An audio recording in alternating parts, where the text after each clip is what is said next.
Sebelum kalian lanjut nonton videonya, sekarang saya mau ngasih tahu kalau saya sekarang lagi pakai gamis dari @jalabia Apparel. Ini tuh gamis Haramain yang saya kirim langsung dari Mesir. Banyak banget varian model dan warnanya seperti yang ada di sini. Dan ini tuh bahannya bener-bener berkualitas, halus dan nyaman untuk dipakai beribadah. Jadi buat teman-teman yang mau samaan seperti saya, kalian bisa order langsung di @jalabia Apparel. Dan untuk teman-teman yang mau belajar berbisnis, kalian bisa gabung menjadi reseller @jalabia Apparel. Jadi untuk teman-teman yang mau berbisnis, bisa langsung daftar di @jalabia Apparel.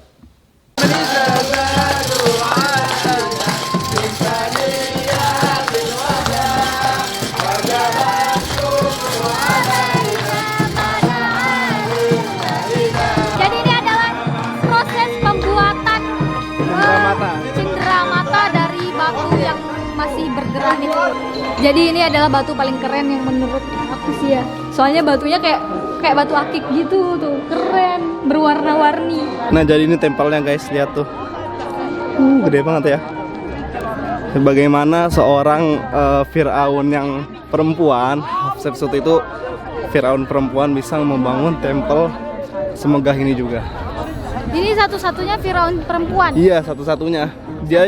Dia nggak disukai sama masyarakatnya seperti yang udah dijelasin sama Bang Baharsa tadi.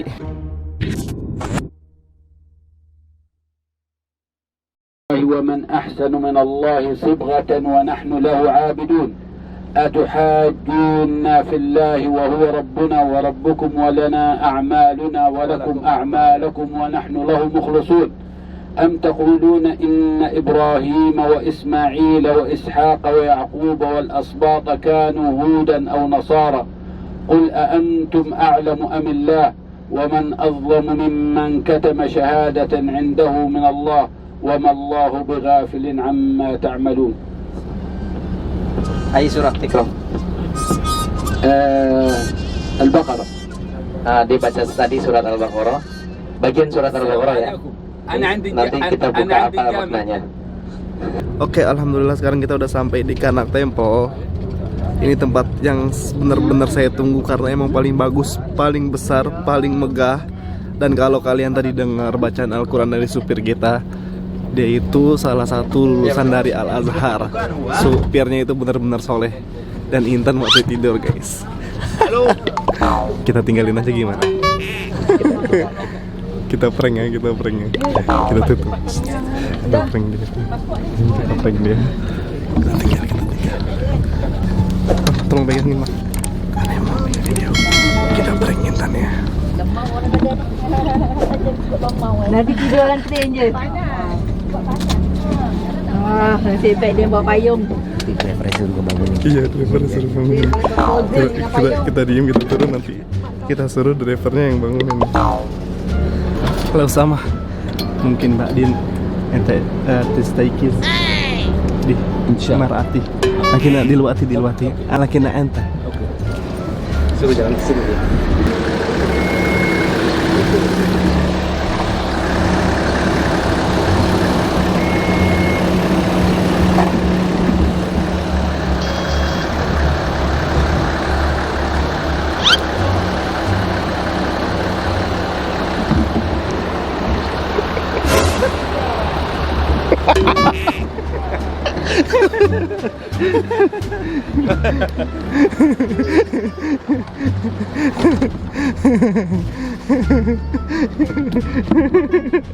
Tidur aja sih, wow. Ayo cepat turun. Ayo, bawa barang-barangnya mana, HP-nya mana? Ya udah, siap-siap. Ini baru bangun guys, habis ditinggalin tadi. Maaf ya, Anda ya. Alhamdulillah sekarang kita udah masuk di dalam kuilnya, kuil Karnaknya. Lihat, Patung semua ya. besar banget kan.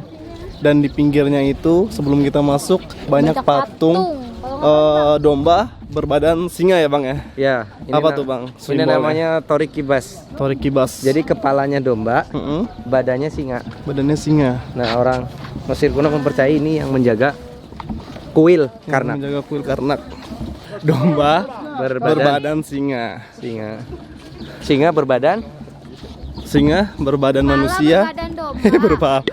Singa berbadan singa. Kalau di piramid, manusia kepalanya, badannya singa. Oh. Kepalanya manusia. Dan ini besar banget, Bang. Besar ini kuil ini Kuil terbesar ya? terbesar pada masa Mesir kuno. Dan sekarang juga menjadi kuil terbesar kedua mungkin kuil atau masih terbesar pertama. kedua ya. Dan terluas nih, Dan terluas, luas luasnya banget. 1,5 km. Kalau kalian lihat miniaturnya di depan, tadi kita nggak sempat foto, nanti mungkin pulangnya kita kasih lihat miniaturnya. Bangunan yang utuhnya itu gede banget, tapi sayangnya ini tuh belum semua diberesin, dirapihin. Jadi cuma sebagian, sisa-sisaannya aja yang ada yang baru dirapiin. mud bricks ramp, okay? Front of your eyes like the pyramid 100%. Because one stone you can found sometime 20, 25, 30, 100 tons.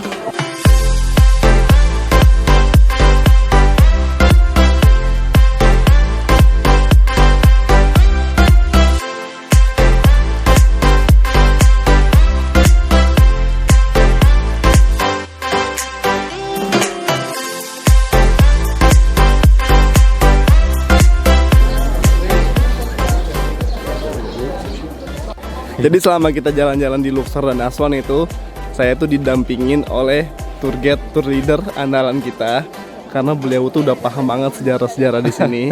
Jadi kalau kalian jalan-jalan tuh, hal pertama yang harus dicari tuh tour guide-nya, guide-nya, tour leader-nya.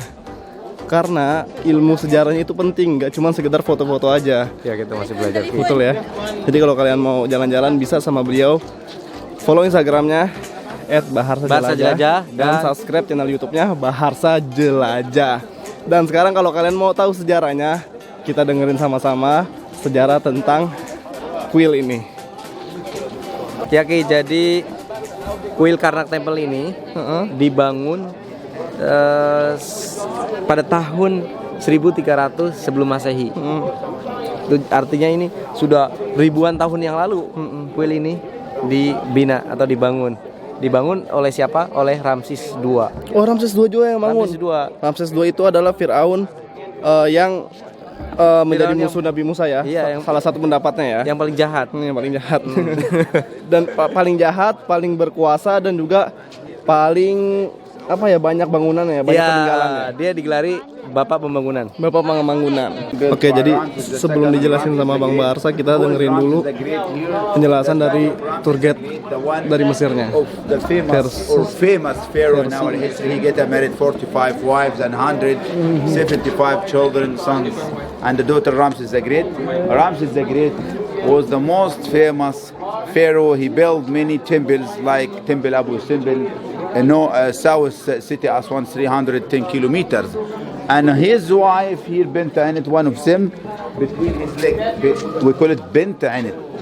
Bint Ainit, okay? Masya Allah, ini dia teman-teman Karnak Temple-nya. Jadi ini adalah Karnak Temple terbesar yang kita kunjungi selama 3 hari tour di sini.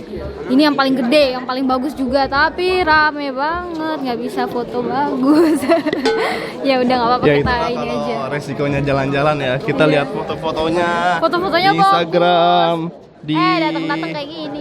Facebook, di YouTube. Bisa deh, bisa di situ. Tapi ternyata ramai. Tapi di selip-selip sini sepi tuh. Iya, ternyata banyak tuh. Tuh. Jadi ini tuh besar banget.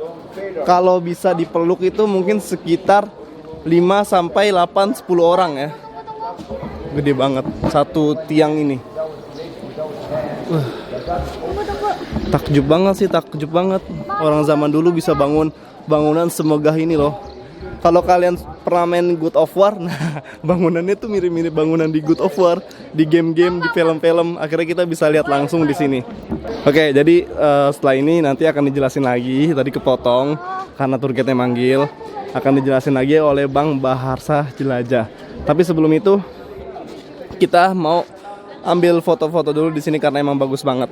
Bang, ini jumlah tiang-tiang ini ada berapa, Bang? Tahu gak, Bang? Hah? Jumlah tiang-tiang ini ada berapa, tahu? Jumlah tiangnya sekitar 72. 72 tiang. Satu tiang ini ya nggak bisa dipeluk satu orang. Satu orang iya Jadi gede banget. dia perlu 5 orang untuk memeluk satu 5 tiang orang ini. atau lebih kayaknya deh. 5 orang atau lebih. Soalnya gede banget lihat dong. Kalau orangnya segede siapa ya? Segede pemain basket gitu deh ya. Ya setinggi-tinggi pemain basket mungkin bisa 5 orang. 5 orang bisa Tapi ya. kalau Kayak kita orang Asia Seberat bisa kita. 8-10 orang kali ya. 10 orang. Jadi ini selain besar pilarnya juga tinggi. Tinggi banget. Lihat. Ini kita di sini Ki serasa jadi orang kecil banget. Iya, kecil banget. Di istana Firaun saja kita macam jadi kecil. Iya, ya, ya. seperti orang kecil apalagi di alam dunia semesta ini ya. Pasti kita Ini tidak dia ada apa-apanya. Ini dia bangunnya pakai batu kapur ya, Bang ya? Hah? Batu pasir ya? Bukan Sandstone ya? Apa tanah liat? nama batunya Ismu Hagar Ramli. Ramli. Oh, Sandstone. satu kan. So we 4 o'clock 15 minutes hour we Ayo, go ayo. in the first pylon. Yes, yes. Berapa tahun pembangunan pada zaman Firaun ini? Oh, Kira-kira tahu? dia jadi proses pembangunannya nggak bisa langsung. Jadi dia ini karena tempel itu dibangun ya sejak 1300 tahun yang lalu. 1300 tahun Dan yang lalu. tempel ini dilalui oleh beberapa raja-raja Cuman 1300, betul banget. 1300 sebelum Masehi. Oh, 1300 sebelum Masehi. Kirain 1300 tahun yang lalu mah dekat-dekat Era ini. Islam. Era Islam. Era Islam. Ya. Ya, Era maksudnya Islam. 1300 sebelum Masehi. Dan tempel ini berbeda dengan Abu Simbel. Kalau Iya, Abu Simbel itu untuk Ramses II dan istrinya. Istrinya. Kalau tempel ini untuk semua raja-raja masa era New Kingdom. Untuk dewa-dewa juga ya. Dewa-dewa juga. Jadi Terus dewa dari segala dewa, maharaja pun ada di sini. jadi hampir semua dewa di sini dibuatin untuk semua dewa gitu maksudnya ya. Ya. Masya Terus Allah, Masya Allah. ini yang paling ini di Mesir kuno nih kuil terbesar, Kuil terbesar, terluas. terluas Karena juga. ini luasnya 1,5 km. 1,5 km. Oh gitu iya. Jadi luas banget, bahkan bisa menampung 80.000 orang. 80.000 orang saking luasnya. 80.000 para pelancong. Terus nanti saya mau tunjukkan beberapa kecanggihan dari binaan ini. Nih contohnya orang Mesir kuno, bagaimana mereka menentukan waktu siang, pagi, siang, sore. Oh, gitu ya? Dengan cara ini nih. Mana tuh? Nih.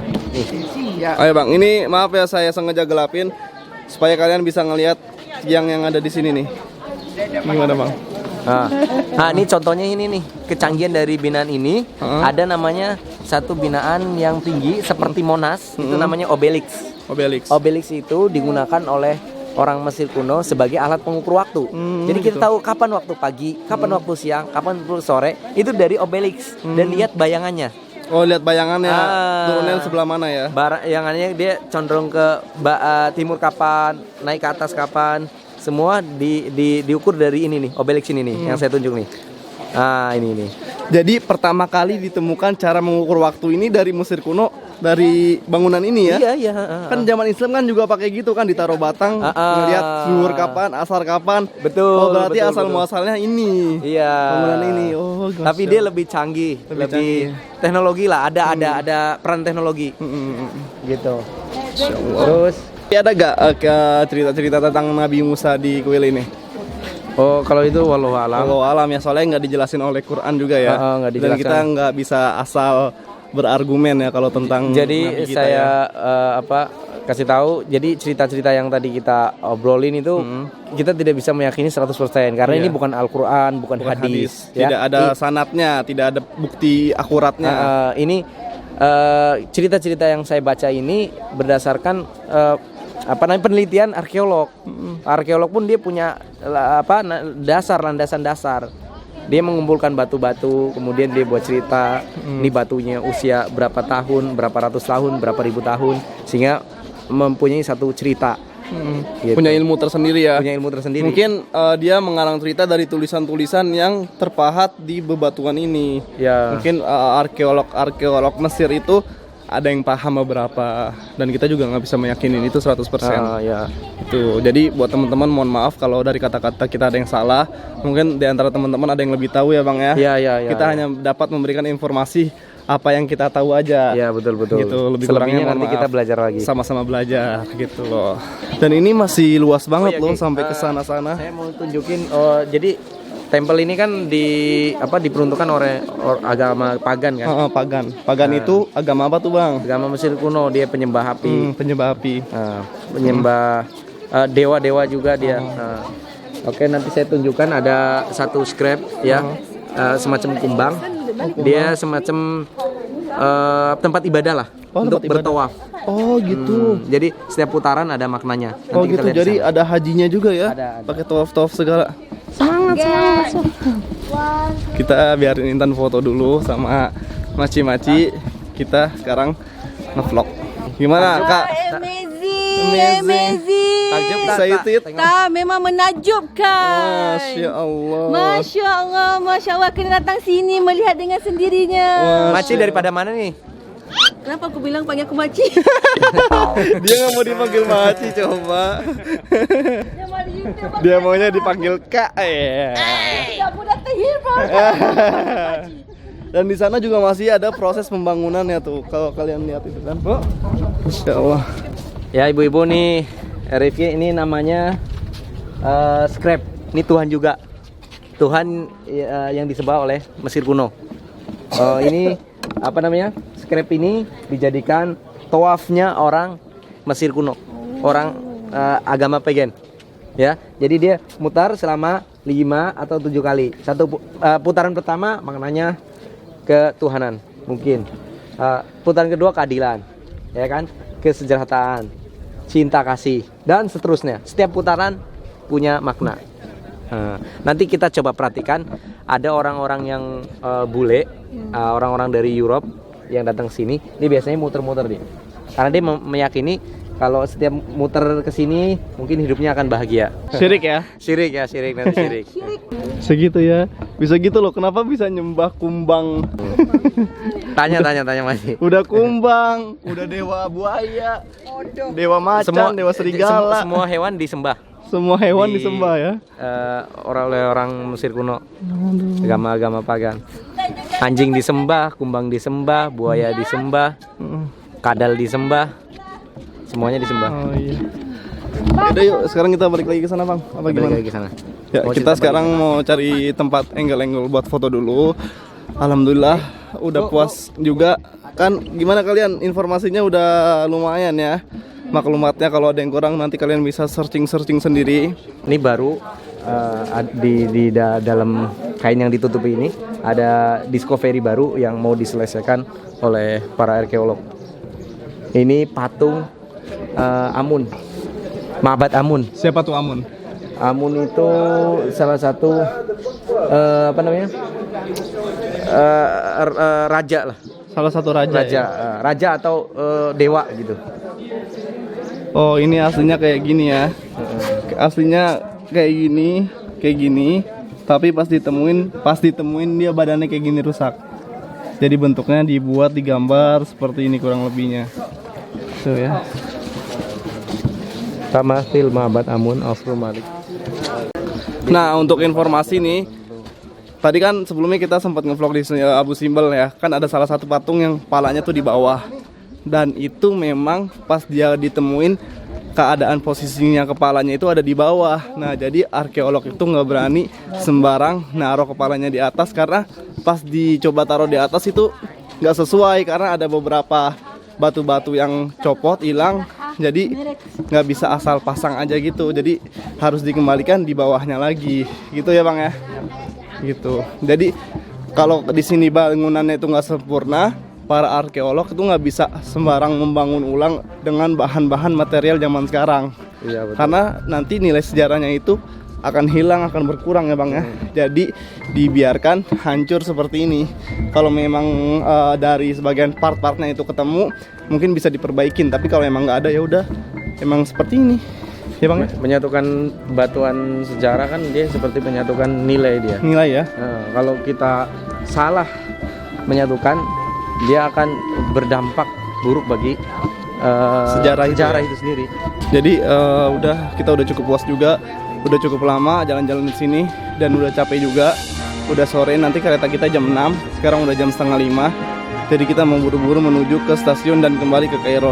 Buat teman-teman makasih banyak yang udah nonton, jangan lupa subscribe YouTube channel dia Bahasa Jelajah dan follow Instagramnya Bahasa Jelajah. Kalau kalian mau jalan-jalan di Kairo bisa sama beliau, kontak langsung di Instagramnya Bahasa Jelajah dan YouTube-nya juga Bahasa Jelajah. YouTube-nya, Facebooknya juga ya. Facebooknya juga Bahasa Jelajah. Bahasa Jelajah.